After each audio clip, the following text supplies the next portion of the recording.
The breath of the person you are searching is upon you. While we have overwatch in place, we still have to touch the clothes of the person that's coming in. I think you all can appreciate the courage and the dedication that is necessary to do this job and to do it time after time. Please remember that we have screened over 104,000 people.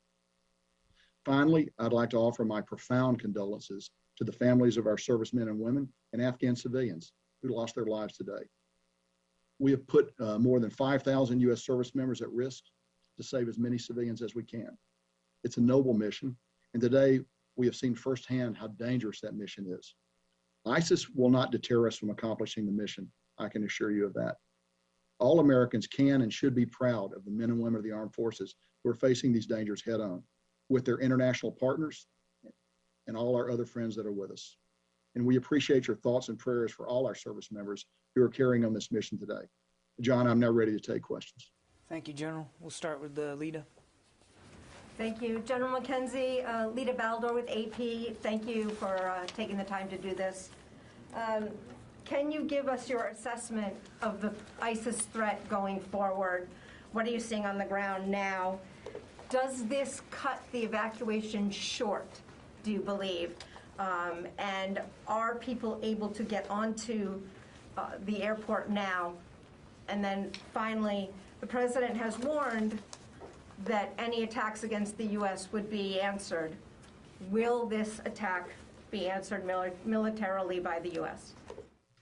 So a number of questions there. Let me try to take them in order. So first of all, the threat from ISIS is extremely real. We've been talking about this for several days. We saw it actually manifest itself here in the last few hours with an actual attack. We believe it is their desire to continue those attacks, and we expect those attacks to continue. And we're doing everything we can to be prepared for those attacks.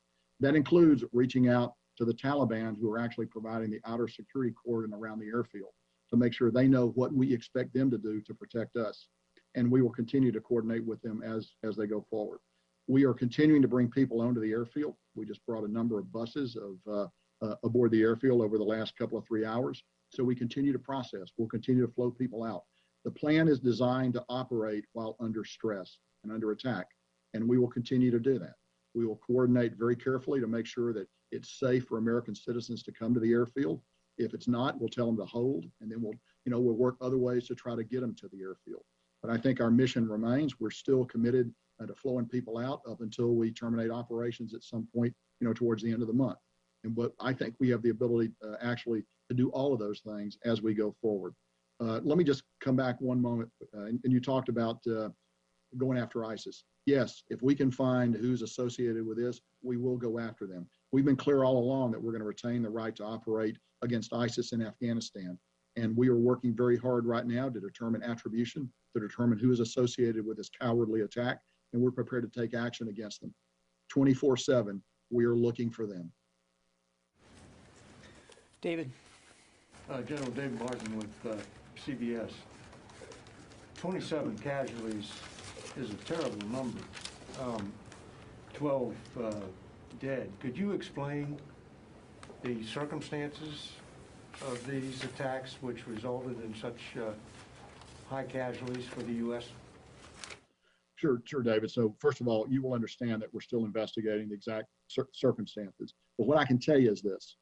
The attack occurred at a gate. And at a gate, we have to check people before they get onto the airfield. We have to ensure they're not carrying a bomb or any other kind of weapon that could ultimately make its way onto an aircraft. So that requires physical screening. You can't do that with standoff. You ultimately have to get very close to that person. So while the air base itself is surrounded with T-walls, we're well bunkered in. We've done a variety of things to protect ourselves. At these interface points, these gates where people actually come on the airfield, there's no substitute for a young man or woman, a young United States man or woman, standing up there conducting a search of that person before we let them on. Now, the Taliban have conducted searches before they get to that point, and sometimes those searches have been good and sometimes not. I will simply note that before this attack, we had passed 104,000 people through. So this attack is one too many, but we'll evaluate what happened. We'll find ways to always get better. But the key thing is you don't want to let somebody on an airplane carrying a bomb, because that could result in even massive loss of life if an airplane were to be destroyed. So you got to do the searches. We work with our Afghan partners on the ground, the NSU elements, to conduct those searches. But ultimately, Americans have got to be in danger to do these searches. There's really no other way to do it. And again, I cannot tell you how impressed I am with the daily heroism of the men and women that are out there doing this work. Typically soldiers, sailors, and Marines that are doing that work. And they're right up close to thousands of people that are flowing through the airfield. You've all seen the images. And to be able to get up and do it day after day, it's remarkable. And this time, it looks like somebody got close to us. We'll find out why. We'll try to improve our procedures. It is 12 service members dying. Nobody feels that more closely, more directly than me and everyone else in the chain of command. And we recognize that we need to continue to evaluate our procedures as we go forward. At the same time, there's a tension there. We have to continue to let people own the airfield, because that is why we are there. We're not there to defend ourselves. We're there to defend ourselves while we process American citizens first, but also the other categories of people that I've mentioned, get them to a place where we can fly them out into a safer, better future. So just to be clear, this suicide bomber was going through the gate, being searched, checked by U.S. service members when he detonated his vest? David, that would be my working assumption. I know this: he did not get he did not get on the installation. It was at the interface point where they try to come in where this attack occurred.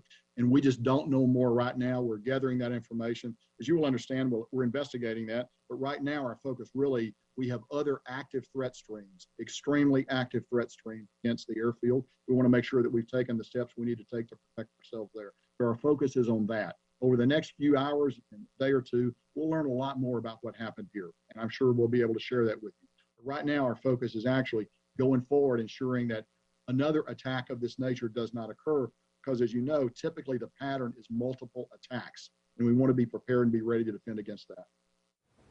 Courtney. Can you, hey, General McKenzie, it's Courtney Cuby from NBC News. Can you tell us a little bit more about these extremely real additional threats from ISIS? Is it a concern about more suicide attacks? And also about some of the steps that you may be taking to mitigate future attacks? I mean, would it include putting U.S. troops or Marines outside the gates or outside of the airport for additional perimeter security? And then finally, with all of this, is there any discussion about sending any additional U.S. troops to Kabul airport for additional security measures? So let me actually answer the last part of your question first. We assess we have the forces we need to protect ourselves there. I'm always in a constant dialogue with the secretary. If I needed anything else, I'd be talking to him immediately, but I think we have what we need to protect ourselves. So let's talk a little bit about the threat streams. So very, very real threat streams, very, what we would call tactical. That means imminent, could occur at any moment. And they range from rocket attacks. We know that they would like to lob a rocket in there if they could. Now, we actually have pretty good protection against that. We have our anti-rocket and mortar system, the gun systems that those of you who've been out there are very familiar with, that are pretty effective against these kinds of attack. We are well positioned around the boundary of the airfield, and we feel that we would be in good shape should that kind of attack occur. We also know they aim to get a vehicle-borne suicide attack in if they can, from a small vehicle to a large vehicle. They're working all those options. And then we've just seen their ability to deliver a walk-in, a vest-wearing suicide attacker. All of those things we look at. Now, the other thing we do is we share versions of this information with the Taliban so that they can actually do some searching out there for us. And we believe that some attacks have been thwarted by them. Again, we've been doing this we've been doing this since the 14th. This is an attack that's been carried out. We believe it's possible that others have been thwarted. We cut down the information we give the Taliban. They don't get the full range of information we have, but we give them enough to act in time and space to try to prevent these attacks. The other thing we try to do is we try to push out the boundary even further so that we don't get large crowds massing at the gate. Clearly at Abbey Gate today, we had a larger crowd there than we would like, which goes to show you that the system is not perfect. But we have gained large elements of standoff at other gates, and we want to keep that kind of standoff in place. As you know, standoff for attacks like this is always the best defense. Unfortunately, we just don't have the opportunity, given the geography of the ground that we're on, to always gain that kind of standoff. So let me close up your question by saying, we take the threat of these attacks very seriously. We're working them very hard. We're doing a variety of things. We got, as you know, we have AH-64 attack helicopters on the ground that we're flying to take a look. They have very good thermal and optical imaging systems. We got aircraft overhead that also have very good imaging systems. We have unmanned aircraft, MQ-9s, that have the ability to look. All of these systems are being applied in defense of the airfield, all of it on a continual basis, all of them vectored by the intelligence that we receive, and then we also use the Taliban as a tool to protect us as much as possible. I'm going to go to the phones. So I haven't done that yet. Alex Horton, Washington Post.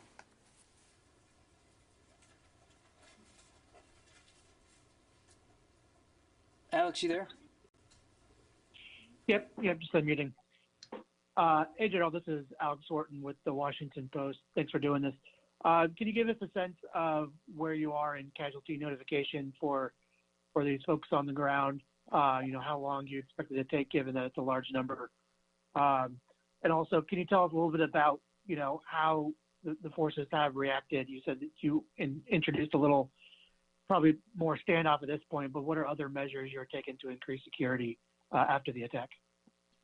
Sure. So I would actually defer you to the services for notification of casualties. That's a function that the services provide. And I believe that process is ongoing, but I do not have visibility on it. My visibility is fully forward against the day-to-day practical threat that we face in the theater. But there are other people who can probably then answer that question for you. I'm just not that person, Alex.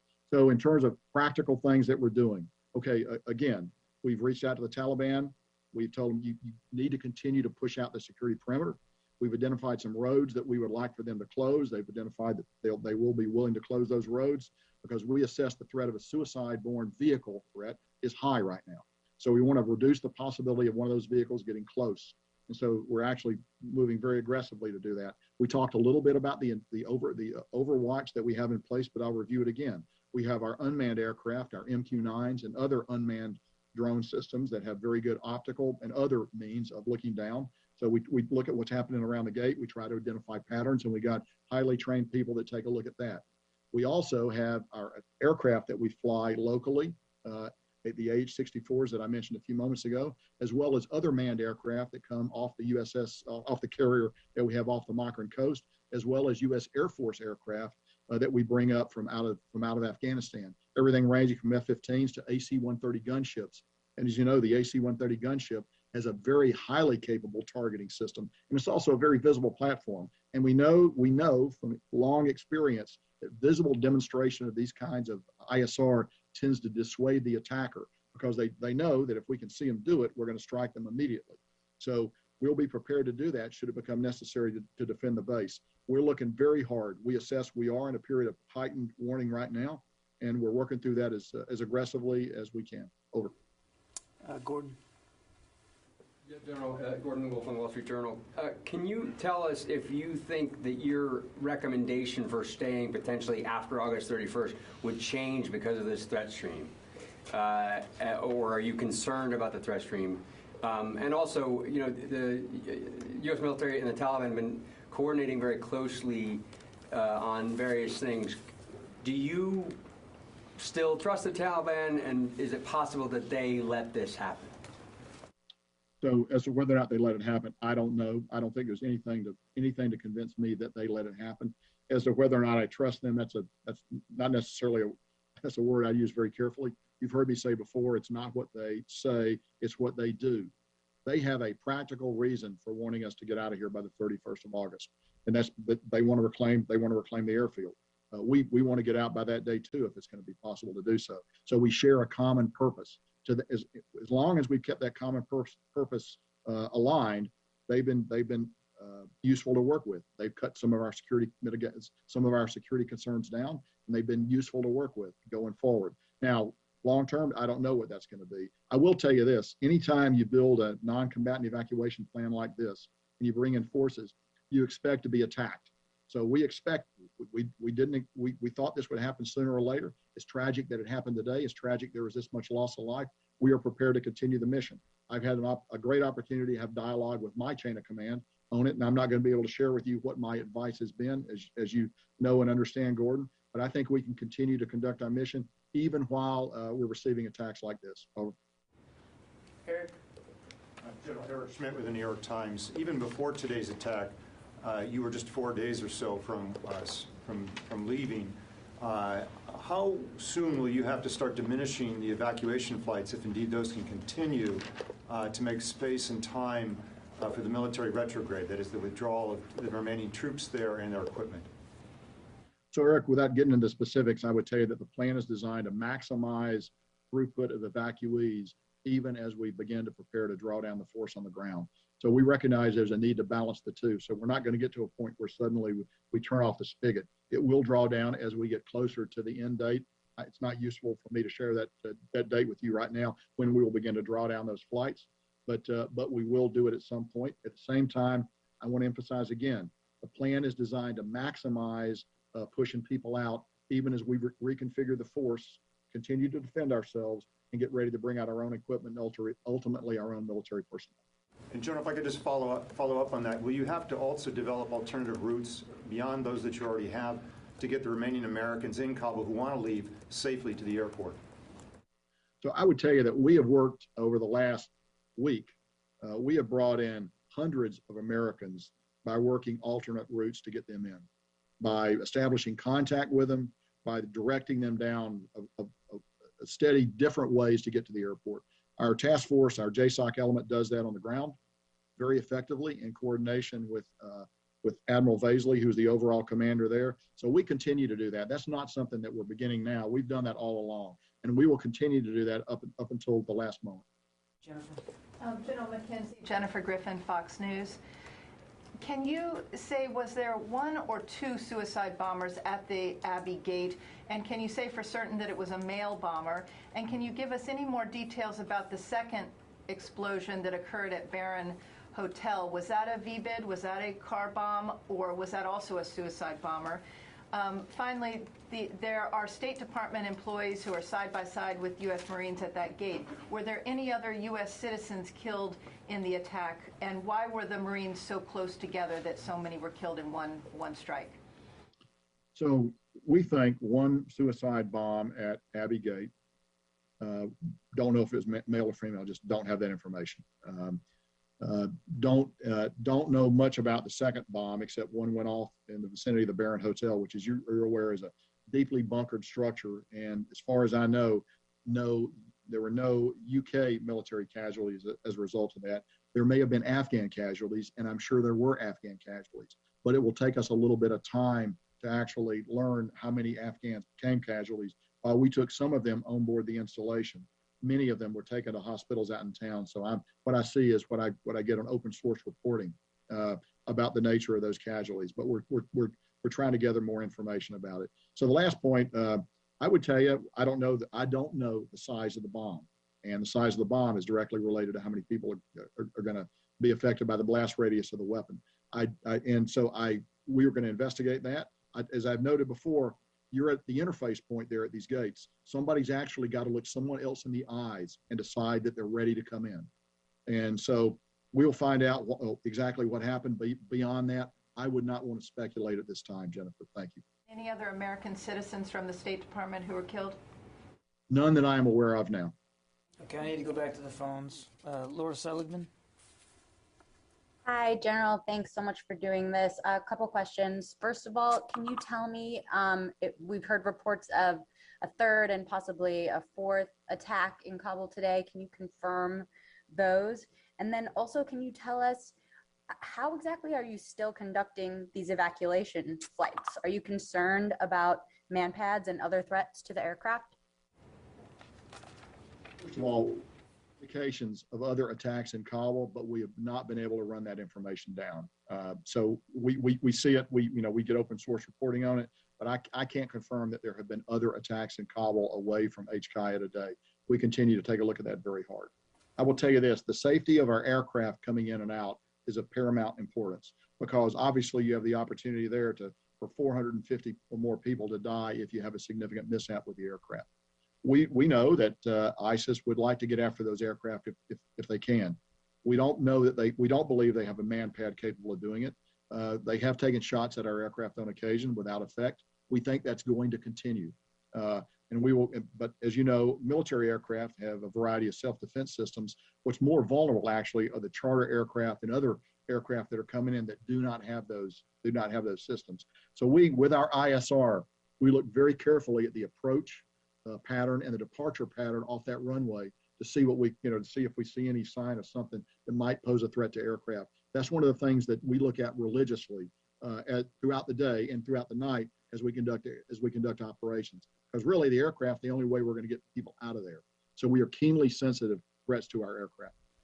Okay, we're going to take And one then more if I could question. just then follow- give- if I could- I'm sorry, guys, we got to keep moving. We're going to take one more question and then give the general a chance to close out. Idris? Sure. General, I know it's still early, but at this moment in time, how do you believe the suicide bombers made it through several checkpoints, whether it was Taliban or Afghan forces, to the Marines? Do you believe it was a failure, or they were able to somehow evade them and make it to the Marines? Well, clearly, if they were able to get up to the Marines at the screening, at the entry point of the base, there's a failure somewhere. It was a failure by, the Taliban operate with varying degrees of competence. Some of those guys are very scrupulously good. Some of them are not. I just don't know the answer to that question. But we will. You can be assured we're going to continue to take a look at it and try to make all our practices better as we go forward. Okay, General, sir, we're going to let the general close out. General, sir, for any closing thoughts you might have, sir. Hey, John, thanks. Again, I would just like to say today's a hard day. But the thing I come back to is the remarkable professionalism that the force on the ground is showing. As I've noted before, ultimately at these screening points in particular, you got to get very up close and personal to the people that you're bringing out. There's no way to do that safely from a distance. And we should all just bear in mind that we've been doing it for well over a week. We brought 104,000 people out. That's a tremendous number of contacts that every individual Marine, soldier, or sailor has had to have as we bring people aboard the airfield. It's a very heavy heart, that I do this conversation with you today. Nobody feels it more than me or the other members of the chain of command. We'll do everything we can to improve our practices there to make sure it's as safe as possible for our folks on the ground that are doing this dirty, dangerous work. John, thanks very much. Thank you, General. Thank you all. Appreciate it.